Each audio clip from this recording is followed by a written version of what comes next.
சுமைதாங்கி பாறையாய் நீ இருக்க என் சுமைகள் யாவும் சுகமானது.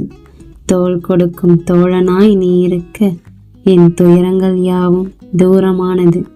காதலனோ கணவனோ உற்ற நண்பனோ யாராக இருந்தாலும் உன்னை போல் ஒருவன் அருகில் இருந்தால் எவ்வித இலக்கையும் எட்டுவது எளிதுதான்.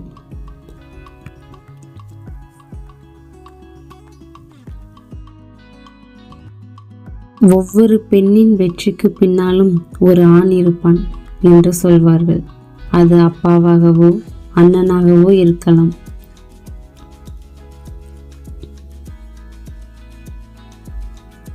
ஆனால் யாழினியின் வாழ்வில் அவளது லட்சியத்திற்கு உயிர் கொடுத்தது அவளது தோழன் கவின்.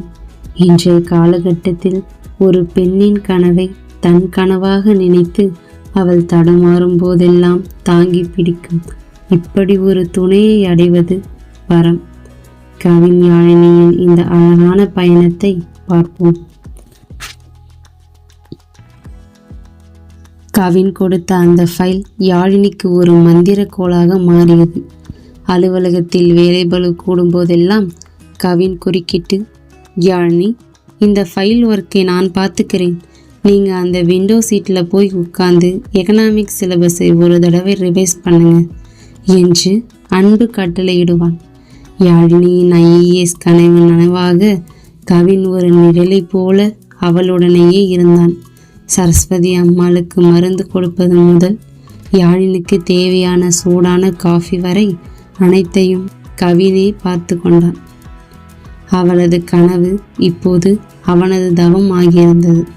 அந்த அதிகாலை உத்வேகம். தேர்வு நாள் வந்தது. அதிகாலை 4 மணிக்கே யாழினியின் வீட்டு வாசலில் கவின் நின்றிருந்தான்.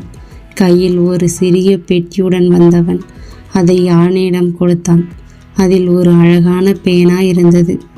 இன்னைக்கு நீ எழுத போகிற ஒவ்வொரு வார்த்தையும் உன் வாழ்க்கையை மாற்றப் போகுது. நீ ஒரு ராணி மாதிரி இந்த தேர்வை எதிர்கொள்ளணும் என்று கண்கள் பணிக்க கூறினான். அந்த அன்பும் நம்பிக்கையும் யாழினிக்கு 1000 யானை பலத்தை தந்தது. இருவரும் பைக்கில் தேர்வு மையத்தை நோக்கி புறப்பட்டனர். சாலை வெறிச்சோடி இருந்தது. நேரம் குறைவாக இருந்ததால் கவின் வேகத்தை அதிகரித்தான். திடீரென ஒரு திருப்பத்தில் எதிரே தவறான திசையில் வந்த ஒரு வாகனம் மோத வர கவின் சாமர்த்தியமாக பைக்கை திருப்பினான். ஆனால் வேக கட்டுப்பாட்டை இழந்து பைக் ஒரு பக்கமாக சாய்ந்து மணலில் சறுங்கியது. யாழினி, கவின் அலறினான். யாழினிக்கு வலது கையில் ஒரு ஆழமான சிராய்ப்பு ஏற்பட்டு ரத்தம் கசிந்தது. கவின், கை தீகி போயிருக்கு, என்னால் பேனா பிடிக்க முடியலை, எக்ஸாம் எழுத முடியுமா, போயிருமோ என்று கதறி அழுதாள். கவின் பதறவில்லை. அவளை உடனே அருகில் இருந்த ஒரு மருத்துவமனைக்கு அழைத்துச் சென்றான்.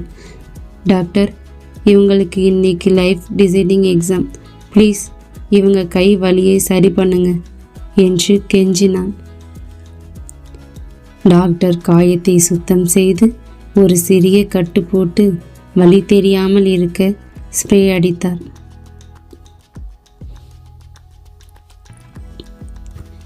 இந்த வலி உன்னை தோற்கடிக்காது யாழினி, எழுந்து வா என்று மீண்டும் பைக்கில் ஏற்றினான்.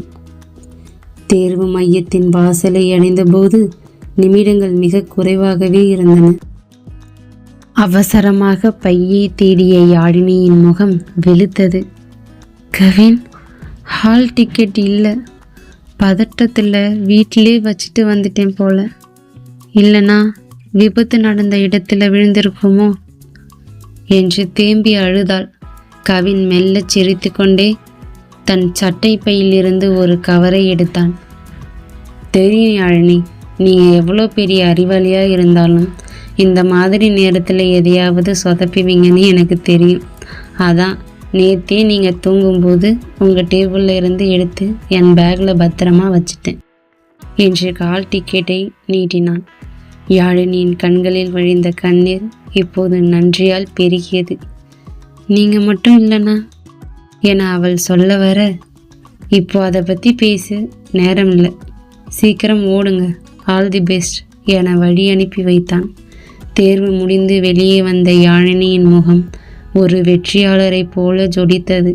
வலது கையில் காயம் இருந்தும் கவின் கொடுத்த அந்த பேனாவால் அத்தனை கேள்விகளுக்கும் மிகச் சிறப்பாக பதிலளித்திருந்தாள். வாசலில் கவின் அதே புன்னகையோடு ஒரு கையில் தண்ணீர் பாட்டிலுடன் காத்து கொண்டிருந்தான்.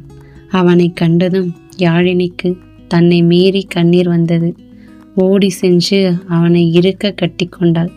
அது வெறும் நன்றியல்ல, தன் கனவுக்காக தன்னையே அர்ப்பணித்த ஒருவனின் மீதான ஆழமான காதல். அவளது கனவுக்கு தோள் கொடுத்த அந்த தோழனை பார்த்தபடி யாழினியின் மனதுக்குள் கவிதை வரிகள் தானாகவே உதித்தன. விழுந்து விடாமல் தாங்கிய உன் அன்பில் வென்று முடித்தேன் என் கனவை என்று. தோழமையை தாண்டி துளிர்க்கும் இக்காதல் தோற்று போகும் உன்னை பிரிந்தால் அன்று. தேர்வு முடிந்து வெளியே வந்த யாழினியின் முகத்தில் நன்கு தேர்வு எழுந்திருந்த திருப்தி தெரிந்தது. ஆனால் அந்த விபத்தும் கையில் இருந்த காயமும் அவளது லட்சிய பாதையில் ஒரு சிறு தடைக்கல்லாக இருக்குமா, அல்லது கவின் காட்டிய அந்த பேராதரவு அவளை ஒரு கலெக்டராக மாற்றி சிம்மாசனத்தில் அமர வைக்குமா? யாழினியின் லட்சியம் என்னவானது? அவள் நினைத்த இலக்கை எட்டினாளா? கவின் யாழினியின் இடையிலான இந்த அழகான உறவு அடுத்த கட்டத்திற்கு எப்படி சென்றது? இப்படி ஒரு நெகிழ்ச்சியான மற்றும் விறுவிறுப்பான பயணத்தை தொடர்ந்து காணவும், கதையின் அடுத்தடுத்த பாகங்களை உடனுக்குடன் தெரிந்து கொள்ளவும் இப்போதே நமது அவள் கீதம் சேனலை சப்ஸ்கிரைப் செய்து எங்களோடு இணைந்திருங்கள். உங்கள் கருத்துக்களை கீழே உள்ள கமெண்ட் பாக்ஸில் பகிருங்கள். மீண்டும் அடுத்த பதிவில் சந்திப்போம். நன்றி.